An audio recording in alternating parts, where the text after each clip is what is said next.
যথা পাদকল্প সৃষ্টি কথনেপি শ্রী সনকাদিনাং সৃষ্টি পচ্যতে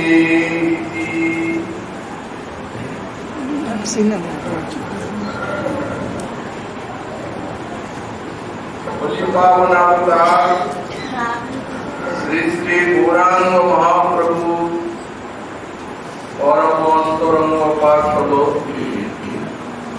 পরম পূজ্যপাদ শ্রী শ্রী জীব গোস্বামী চরণ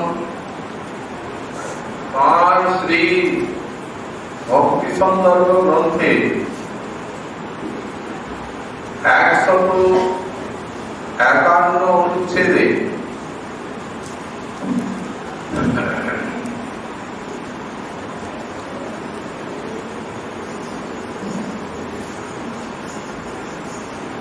ভক্তির অভিজাত বর্ণন প্রসঙ্গে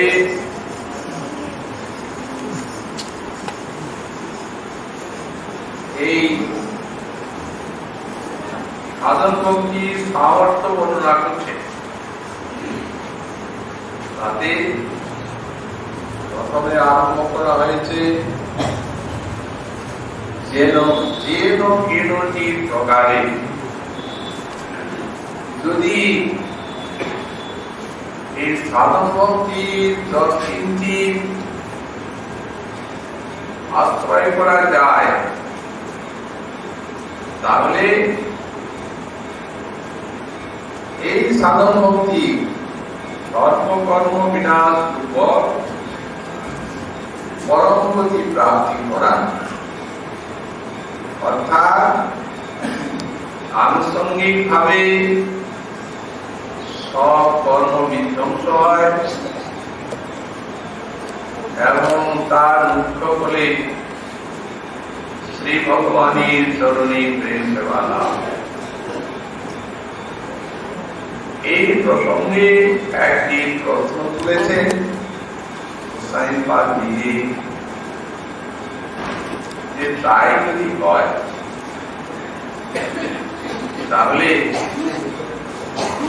দ্বিতীয় গ্রন্থে বর্ণিত আছে 31 অধ্যায়ে শ্রী কপিল দেব জীবের গতি বর্ণনা করেছেন মাতা নিকটে। তখন বলছেন যে মাতৃগর্ভে জীবের জ্ঞানের সঞ্চার হয়, ভগবানকে স্তুতি করে জীব শত জন্মের কথা মনে করে তার এবং সেখানে সেই যে অসহনীয় কষ্ট গর্ভ যাতনা ভোগ করে সে অতিশয় অনুতপ্ত হয়, ভগবানের চরণে শরণাপন্ন হয় এবং ভগবানের কাছে প্রতিজ্ঞা করে যাতে জন্মের পর সে ভগবানের উপাসনা করতে পারে।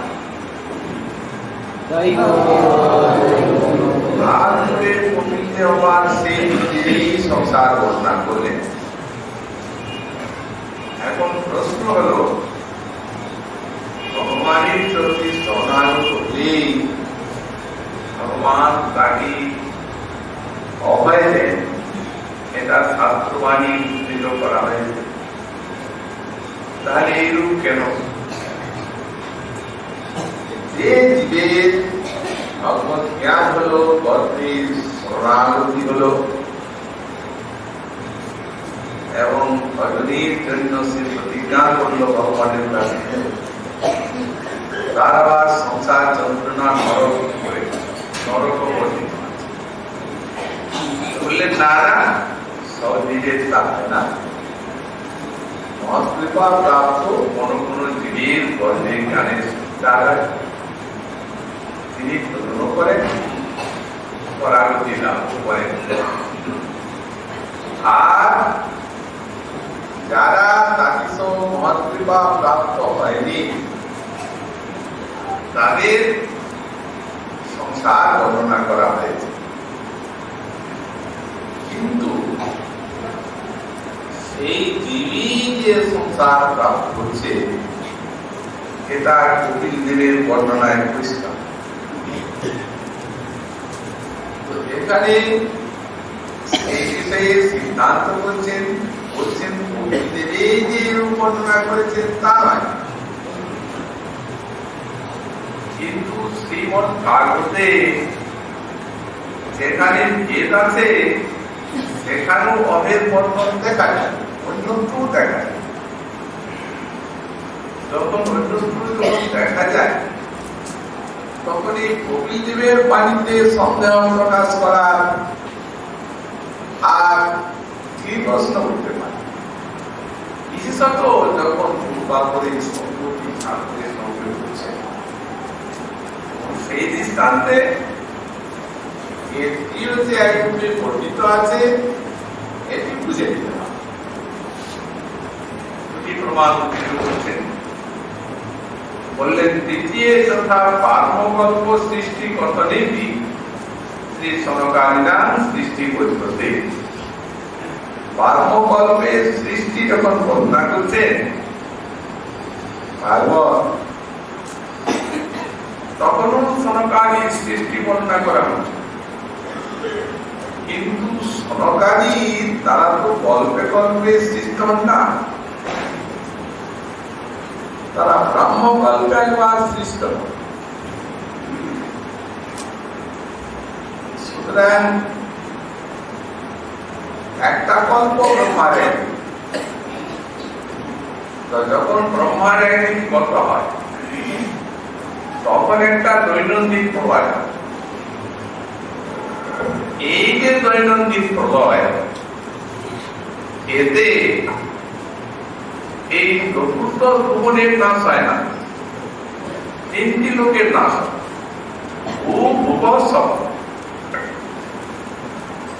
আর সনকাদি থাকেন সেই মহত্ব। তখন এই তিন লোক নাশে যে প্রলয়ের তাপ, সেটি যখন জনলোক পর্যন্ত যায় তখন জনলোকবাসী তারাও ওই মহলোকে গমন করে, আর সনকাদি তো মহলোকেই থাকে। সুতরাং সনকাদি তো নাশ হওয়ার কোন প্রশ্ন নাই কল্পে কল্পে। তাহলে সেখানে আবার পার্মকল্পের সনকাদি সৃষ্টি কেন বর্ণনা বলছেন? ভগবান ব্রহ্মা সৃষ্টি করলেন সনকাদিকে, তারপরে আদেশ দিলেন যাও সৃষ্টি বিস্তার করো তোমরা। কিন্তু ওরা তো নৈষ্ঠিক ব্রহ্মচারী, ওরা পিতারা জ্ঞান লক্ষণ করবে, সৃষ্টি বিস্তার আমাদের দ্বারা সম্ভব নয়। তারা জ্ঞান প্রাপ্ত। তখন ব্রহ্মার ক্রোধ, কারণ সৃষ্টির জন্য লিখে যে তিনি সৃষ্টি বিস্তারের জন্য সৃষ্টি করলেন, আর তারা যে তার ঐশিত সৃষ্টি কাজ করলই না, এই জন্য ক্রুদ্ধ হলেন। কিন্তু তারা তো নৈষ্ঠিক, অতএব তারা তো ভগবানের উপাসনা করে। এই জন্য ব্রহ্মা কিন্তু জগতের আদিগুরু, তাদেরকে তাদের প্রতি ক্রোধটা প্রকাশ করবে। তবে হ্যাঁ, তার অভিষ্ট কার্যে বাধা পড়ল, এই জন্য ক্রোধটি আপনার ক্রোধটিকে তিনি হৃদয়ে রাখেন। ক্রোধকে হৃদয়ে আগুন থাকে, ক্রোধ বেরিয়ে এইখানের থেকে একটা নীললোহিত কুমার রোদন করছে। কুমার মা নদীটি ব্রহ্মা বলি না। উনি বললেন আমার নাম দিন, আমার স্থান দিন। তখন বললেন তুমি জন্মেই কান্না করতে এই জন্য মার অতিথি রুদ্র তোমার নাম, এই রুদ্র নাম এতটুকু পর্যন্ত বর্ণনা তন্ত্র সৃষ্টি করে। সুতরাং সনকাদি সৃষ্টি বর্ণিত হলো কি, যদি এইরূপ সন্দেহ হয় তখন বলছেন আমরা বিদ্যাস্বামী টিকা করেছেন সেখানে। বিদ্যাস্বামী বলছেন টিকাঞ্চ ব্রহ্মকৃত সৃষ্টি মাত্র কথন সাম্যেন ঐকি কীর্তোক্তি নিয়ম ইতি জ্যোতিষ। বললেন ব্রহ্মা তিনি ব্রাহ্মকল্পে সনকাদি সৃষ্টি করেছেন, পাদ্মকল্পে করেন নাই। কিন্তু পাদ্মকল্প যখন ব্রহ্মার সৃষ্টিটি বর্ণিত হচ্ছে তখন এই সৃষ্টি প্রথম প্রসঙ্গে সৃষ্টি প্রথম সামনে, সৃষ্টি প্রথম সামনে সনকাদি সৃষ্টিও বর্ণনা করা হলো। এটি জানতে হবে আসলে প্রতিকল্পে সনকাদি জন্ম হয় না। যেমন শ্রী বরাহ অবতারাঞ্চ বরাহ পরবরাহ অবতারে তত্র প্রথম মন্বন্তরা প্রথম মন্বন্ত চারু পৃথিবী মজ্জনে ব্রহ্ম নাসিকাত অবতীর্ণ শ্রী বরাহ তাম উত্তরণ হিরণ্যাক্ষেন সংগ্রামম কৃতবান ইতি বর্ততে।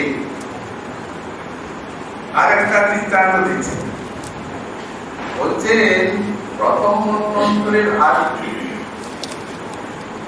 শাম্ভু মন্বন্তরে যখন ডুবে গেল, পৃথিবী নিমজ্জিত হলো, তখন ব্রহ্মার নাসিকার থেকে বেরিয়ে এলেন বরাহদি আকারে। বাতাসে নড়ছেন, নড়তে নড়তে নড়তে নড়তে বড় হয়ে যাচ্ছে বিশাল বিশাল পর্বত। তারপর তিনি পৃথিবীকে উদ্ধার করলেন এবং সেখানে বর্ণিত আছে পৃথিবী উদ্ধার করলেন বরাহদেব, আর সেই বরাহদেব হিরণ্যাক্ষকে বধ করলেন। কিন্তু তখন হিরণ্যাক্ষ কোথায়? হিরণ্যাক্ষের জন্মেই নেই। তার 6 মন্বন্তর পরে হিরণ্যাক্ষ জন্ম হয়েছে। এই জন্যই বললেন হিরণ্যাক্ষ ষষ্ঠ মন্বন্তরেস্য অবসান জাত প্রাচিত দক্ষ কন্যায়া দ্বিতীয়। যখন চাক্ষুষ মন্বন্তর, যেটা ষষ্ঠ মন্বন্তর, সে সময় সেই মন্বন্তরটা শেষ হয়, এই সময়ে প্রচেতা দক্ষ কন্যা দ্বিতীয় থেকে হিরণ্যাক্ষ চাপ, সেই হিরণ্যাক্ষকে বধ করেছেন বলা। তাহলে কেন সেইখানে বর্ণিত হলো? পৃথিবী উদ্ধার করলেন ঠিকই, কিন্তু হিরণ্যাক্ষ বধটা সেখানে বর্ণনা হলো কেন? এবং সংগ্রাম করলেন সেও লেখা আছে।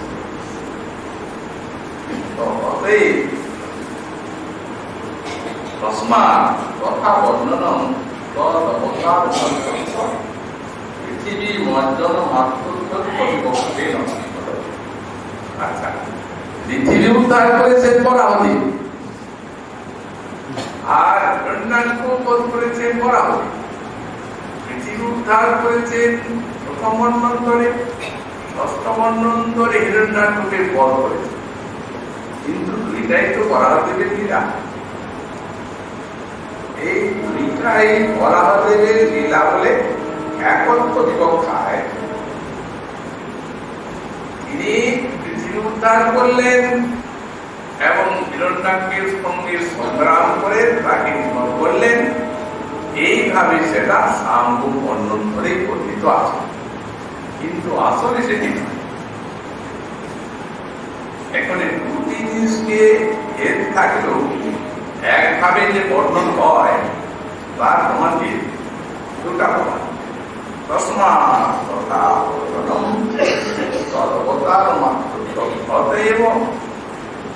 এই জন্যই বললেন তৎপরতা। এরকম এই জায়গায় অস্তিদেব অন্য জীব স্তুতি অন্য জীব সংসরতি এবং মন্তব্য। অতএব কোন জীব কৃপা প্রাপ্ত জীব তাদের মাতৃগর্ভে জ্ঞান হয় তত্ত্ব মতে, তারা ভগবানের স্তুতি করেন এবং সেই তারা ভাগ্যবান, তারা পরম গতি লাভ, সংসার তাদের হয় না। এবং অন্য জীব যারা বহির্মুখ, সেই তাদের সংসার হয়। এই দুইটি জীব, দুইটি তটস্থ শক্তি ভগবান। অতএব চিৎকন মুনিরও চিৎকন ইনি,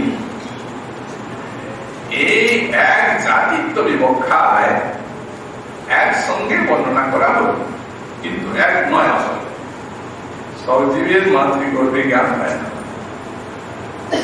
তাহলে ওই যে সিদ্ধান্তটি করলেন পূর্বে, যে কোন রূপে যদি উপাসনা করা যায় তাহলে ভগবানের পরম গতি লাভ হয়, এটি দাঁড়িয়ে।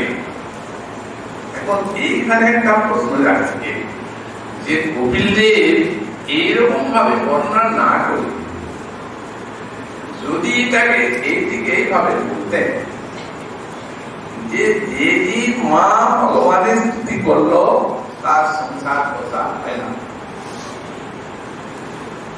অন্যান্য জীব যারা বিমুখ, গর্বে ভগবানের জ্ঞান হয় না, স্তুতিও করে না, শরণাগত হয় না, তাদের সংসার কথা হয়, এটুকু বললে আর কোন সন্দেহই থাকবে না। কিন্তু একত্ব বিবক্ষায় বর্ণনা করেছেন যে সেই জীবেই যেন সংসার। এর কারণটা এর কারণই হচ্ছে যে মানবকে ভগবানের উপাসনাতে প্রবর্তিত করে, শাস্ত্রের যেটা মূল উদ্দেশ্য। কপিলদেব দেখছেন যদি এইভাবে বর্ণনাটি করা যায় তাহলে সকল মানুষ, আমরাও তখন মনে করব যে গর্বের জ্ঞান হলো আমার, ভগবানের স্তুতি করলাম, তার জন্য শরণাগত হয়ে গেলাম, প্রতিজ্ঞা করলাম প্রভু এরপর জন্মগ্রহণ করে আর তোমার উপাসনা করব। কিন্তু হয় এখানে এসে এই অসৎ সঙ্গে সেই জ্ঞান আচ্ছন্ন হলো, মায়ামণি পড়লাম, সংসার দশা লাভ করলাম, তখন তাদের চিত্তে একটা অনুতাপ থাকে। আর অপকর্মাদির একমাত্র প্রায়শ্চিত্ত হচ্ছে অনুতাপ। প্রায়শ্চিত্তে যে পাপাদির বিধান আছে, এই যজ্ঞ ইত্যাদি, তাতে প্রায়শ্চিত্ত কখনো হয় না, কারণ মনকে স্পর্শ করে থাকে সেই পাপ। এই জন্য যখন মনে অনুতাপ জাগে তখনই তো তার তো প্রায়শ্চিত্ত করে। অনুতাপ জাগবে, দেহদৈহিক কাজের অভিমান থাকবে না। সুতরাং মহাকৃপা তাদের পক্ষে সুলভ আসবে।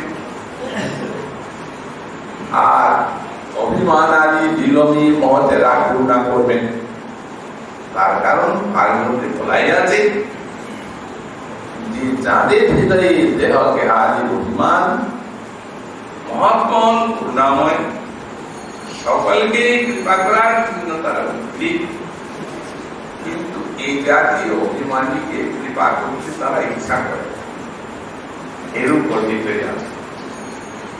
তো শ্রী কপিল দেব তিনি এই জন্যই এই একত্রটা বর্ণনা করলেন, যাতে বদ্ধ জীব তারা সেই ভাগবত শ্রবণে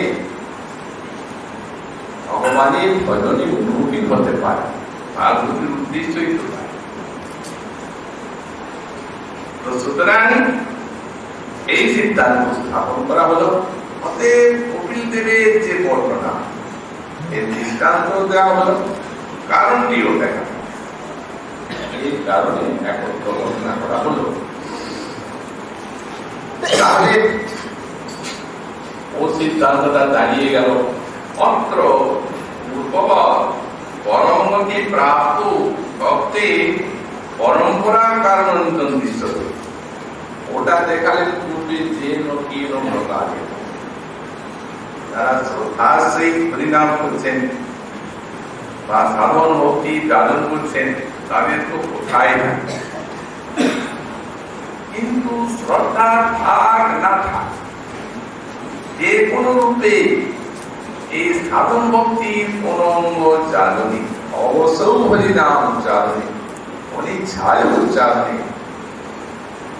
শ্রবণে কীর্তনে এত শক্তি তার যে পাবনা এবং পরমগতি প্রাপ্ত, এতে আর কোন সন্দেহ থাকে না।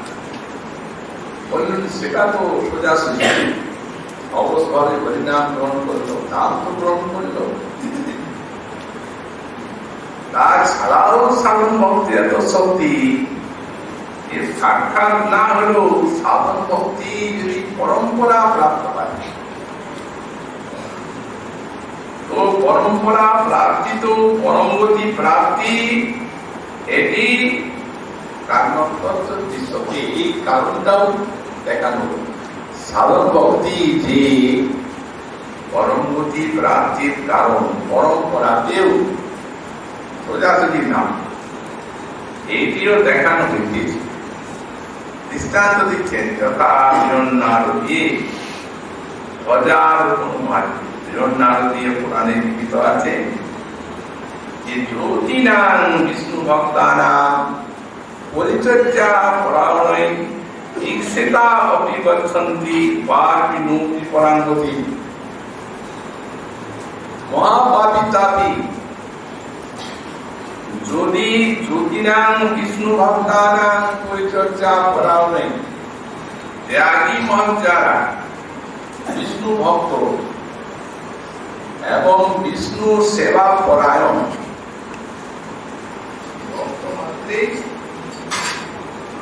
ভগবানের সেবা পরায়ণ হয়ে থাকে, কারণ দীক্ষিত হলেই এই ভগবানের পরিচর্যাকে প্রয়োজন। সর্বেষাং দীক্ষিতানাং তদপরণে নরকপাতানি সুযোগে, এই কথা। কারণ আমরা বলেছি কারণটি, এই বিগ্রহ সেবা যে ভগবান প্রেম প্রাপ্ত না হলে ভক্তির সাক্ষাৎ সেবা গ্রহণ করতে পারছেন না, সেটি অসম্ভব। কারণ বিনা প্রেমে ভগবানের সাক্ষাৎকার লাভ হয় না। তাই যাতে সাধন সার থেকে এমনকি দীক্ষা গ্রহণের ধর্ম আশ্রয়ের পরের থেকে সব ভক্তের তিনি সেবা গ্রহণ করতে পারেন, এই জন্যই বিগ্রহ রূপে তার প্রত্যেক ভক্তির গৃহে গৃহে অবতার। যেদিন থেকে শ্রী বিগ্রহের প্রতিষ্ঠা করা হলো, এই সেদিন থেকে তিনি স্বয়ং রূপে বিরাজ করতে থাকলেন। অবতার কি জন্য? অপ্রপঞ্চাৎ প্রপঞ্চে অবতরণং অবতার। অপ্রপঞ্চের থেকে করুণা হচ্ছে ভগবান ভক্তের প্রতি এই প্রপঞ্চ জগতে নেমে আসেন। অবতরণ ইতি অবতার, যেমন নাম রূপে অবতার, যেমন লীলা রূপে অবতার, যেমন স্বয়ং রূপে অবতার। ব্রহ্মার একদিনে সংরূপে আসেন এই বৃন্দাবন। তেমনি সর্বকালীন কতগুলি অবতার আছেন আর তাৎকালিক কতগুলি ভগবানের। যেমন ব্রহ্মার একদিনে এলেন স্বয়ং ভগবান, একটা সময়ের মধ্যে লীলা করেন। লীলা হলো প্রকট লীলা, মথুরা দ্বারকা লীলা অনুপ্রদান করলেন। কিন্তু নাম রূপে যে অবতার, নামধারী কোনো ভেদ নাই, সার্বকাল। তেমনি বিগ্রহ রূপী অবতার তার সার্বকালীন। প্রত্যেক সাধকের সেবা গ্রহণ করবেন তিনি। এই জন্য মৌন মুদ্রা অবলম্বন করে আসেন। যেদিন সাধকের অন্তরে সেই বিশ্বাস এবং সেই রূপ আস্তিক্য জাগরিত হবে, প্রতিমান অনন্তী সাক্ষাৎ ব্রজেন্দ্রনন্দন, সেই দিনই কথা বলছে। মৌন মুদ্রা ভেঙে যান, তাদের দেওয়া বস্তু ভোজন করবেন, কথা বলবেন, কৃপা করবেন, স্বপ্নে জাগরণে শুদ্ধি প্রাপ্ত করবেন। এরূপ তো সহস্র সহস্র হয়ে আছে, দৃষ্টান্তের তো কোনো অভাব নাই। এই জন্য এখানে বলছে জ্যোতি হলেই হবে না, তারা সন্ন্যাসী হলে হবে না, বিষ্ণু ভক্ত ত্যাগ। বিষ্ণু ভক্ত এবং পরিচর্যা পরায়ণকে আমরা আলাদা করে বলছি। যারা ভগবানের সেবা পরায়ণ, তারা যদি কোনো পাপের দিকে তাকান তাহলেও তার পরম গতি প্রাপ্ত। দৃষ্টি মাত্রে তাদের সাক্ষাৎ ভাবে এ তো হরিনাম করে না, সাধন ভক্তের আশ্রয় করছে না, এর তো এক ভক্তের দৃষ্টিটা পাঠ করছে, কেবল দেখছেন, উপদেশ দেন, শিক্ষাও দেন, হরিনাম উপদেশ করেন, কিন্তু দর্শন মাত্রে। পাপী নবী যদি শুদ্ধ চিত্ত হন, পাপ তাপ না থাকে, তাহলে তো হয় না। কিন্তু পাপী নবী পাতকী অতি পাতকী, তারাও পরাঙ্গতি প্রাপ্ত, তারাও পরাঙ্গতি লাভ করে থাকেন, অর্থাৎ ভগবানের পাদপদ্ম আশ্রয় করে সেবা পেয়ে ধরতে পারে। এক জায়গায় নয়, এরূপ পরম্পরা অনেক শাস্ত্রে অনেক স্থানে বর্ণিত আছে। বিষ্ণু ধর্মান্তরের থেকে দৃষ্টান্ত দিচ্ছে। পুরাণাং শতমাগানি সমতীতম তথা শতম কারণং ভগবদ্ধামং অচ্যুতলোকতাম। মানে কোন ভক্ত কেউ একটা ভগবানের মন্দির করলেন, তো বললেন তিনি ভগবানের মন্দির করলেন, তার পুরাণাং শতমাগানি, অর্থাৎ শত ফুল যে সেই বংশে হবে, এবং সমতীতম তথা শতম, আর শত ফুল যে হয়ে গেছে। শত ফুল মানে কি? 100 বংশ পূর্বে পার হয়ে গেছে, আর পরেও 100 বংশ হবে। বললেন তারা সব ভগবানের ধাম প্রাপ্ত হবে। নয়তি অচ্যুত লোকধাম, অচ্যুত লোক প্রাপ্ত হবে। যদ্গত্বান নিবর্তন্তে তদ্ধাম পরমং মম। এই জন্য অচ্যুত শব্দটি ভগবানের এখানে দেওয়া, এখানে থেকে আর চ্যুত হতে হয়। নিত্য শাশ্বত ভগবানের লোকে ভগবানের সেবা পায়। আচ্ছা, যিনি ভগবত মন্দির স্থাপন করলেন, এটা তারই কর্ম। পূর্বে 100 পুরুষ, আবার পরে যারা 100 পুরুষ জন্মাবে, তারা তো কিছুই করে। তাহলে সাধন ভক্তির শক্তিটা কতখানি, এইটাই গোস্বামীপাদের এখানে দেখানোর উদ্দেশ্য। কতভাবে এই সাধন ভক্তি শ্রবণ কীর্তনের শক্তিকে প্রতিপাদন করছে। এই জন্য এইগুলি যারা জানবেন, এই শাস্ত্রবাণী শ্রবণ করবেন, তারা কি ভজন না করে থাকতে পারবেন? যদি কোনো ব্যক্তি আমার কুলে একটা ভগবানের মন্দির তৈরি করলেন, কিছু না করলেও পাপটা করলেও 100 ফুল করে 100 এটি কম কথা নেই। তো যদি এতখানি শক্তি ভগবানের ভক্তির হয়, তাহলে যারা সাক্ষাৎ ভজন করছেন তাদের কি হবে? তাহলে আবার শ্রদ্ধার সহিত যারা করছে, আবার শাস্ত্রীয় পথে থাকে যারা শাস্ত্রীয় শ্রদ্ধা নিয়ে নিষ্ঠার সঙ্গে রুচির সঙ্গে সাধন ভজন করছেন, তাদের তাহলে কত সৌভাগ্য লাভ এবং ভগবানের কতখানি অবাধ কৃপা তাদের প্রতি হতে পারে। তারপরে আবার বলছেন, যে ভবিষ্যন্তি যে অতীতা আকল্পা পুরুষাকলে তারতি সংস্থাক্ত দেবস্য প্রতিমা। মন্দির বললেন, আচ্ছা কেউ দেব প্রতিমা কৃষ্ণের প্রতিমা স্থাপন করলেন মন্দির, একজন মন্দির করলেন, তার শতকু লাগে শতকু করে। আবার কেউ মন্দির করেন নাই, আরোপিত মন্দিরে উনি বিগ্রহ স্থাপন করলেন, বললেন যে ভবিষ্যন্তি যে গীতা আকল্পা পুরুষা ব্রহ্মার একদিন সে অনেক ব্রহ্মার একদিনে 14টা মন্ডল, এক একটা মন্ডল করে 71টা চতুর্থ, এইরূপ 14টা মন্ডল, তাতে ব্রহ্মার একদিন মোটামুটি এই 1000 চতুর্থ 4000, এই 4000 যুগে যত পুরুষ সেই খুলে হবে ব্রহ্মার একদিনে। বললেন তারা সকলে তাদের স্ত্রী, তাদের সকলকে উদ্ধার করবেন উনি, যিনি গৃহে কোন মন্দিরে প্রতিমা স্থাপন করলেন।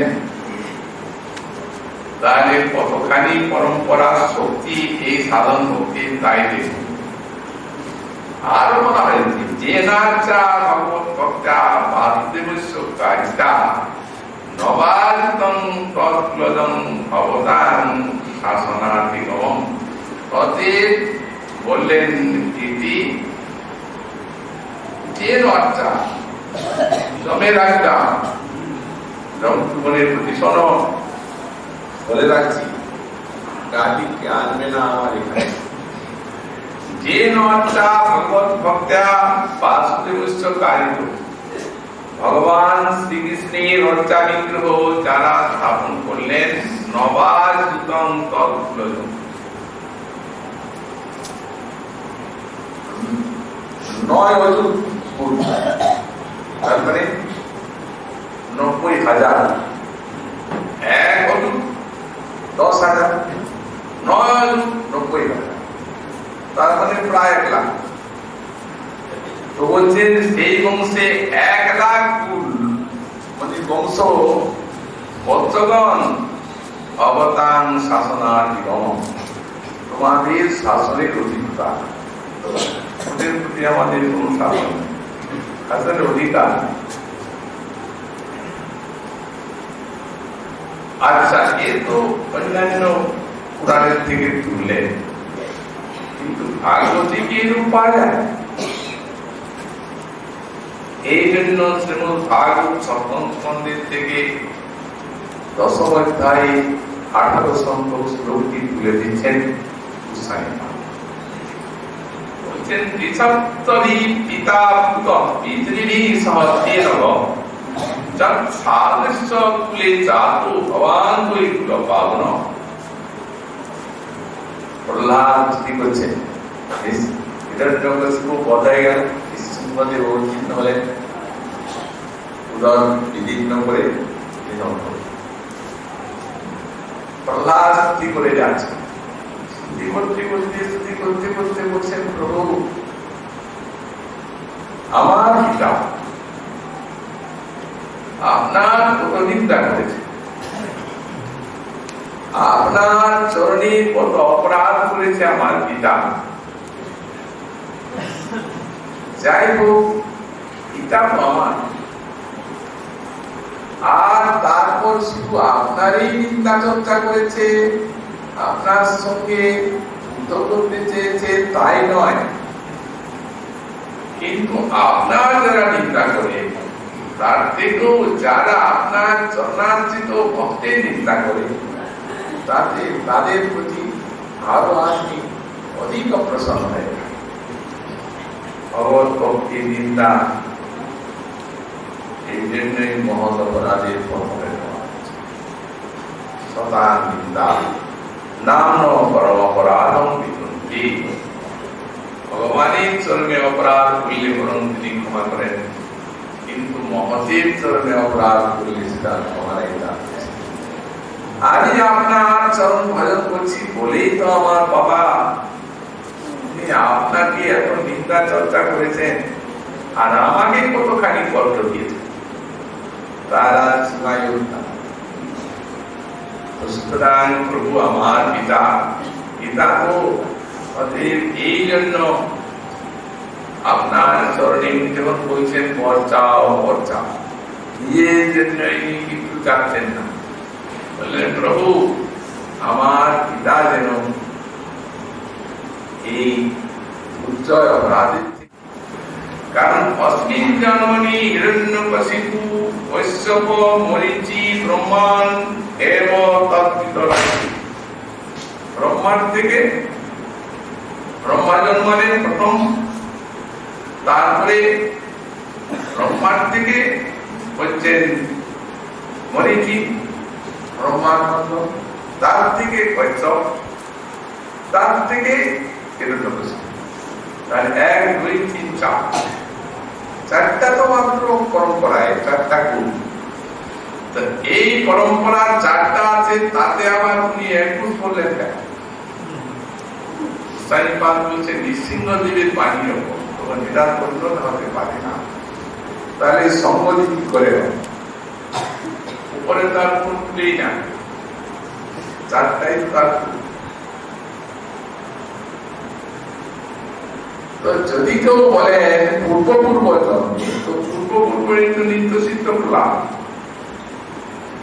নিত্য সিদ্ধ প্রহ্লাদ তার পূর্ব জন্মের কি করে পাবে?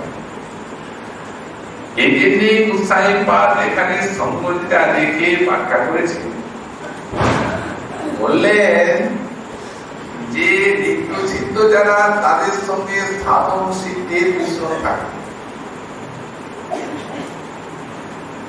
অতএব এই প্রহ্লাদের দেহে যে সাধন সিদ্ধ জীব বিশ্বাস, তিনি তো ভগবানের পার্শ্বদ নিত্য সিদ্ধ প্রহ্লাদ, নৃসিংহদেবী জীব বিশেষের মধ্যে যে আছে, তার যে সেই গুরু ঋষভতবী, সেই তার উপজন্মের ওই 21 কুলকে লক্ষ্য করে নৃসিংহদেবী কথা বলছে। যেমন এরপরেও এই বই বর্ণিত হবে যে প্রহ্লাদ মহাশয় পূর্ব জন্মে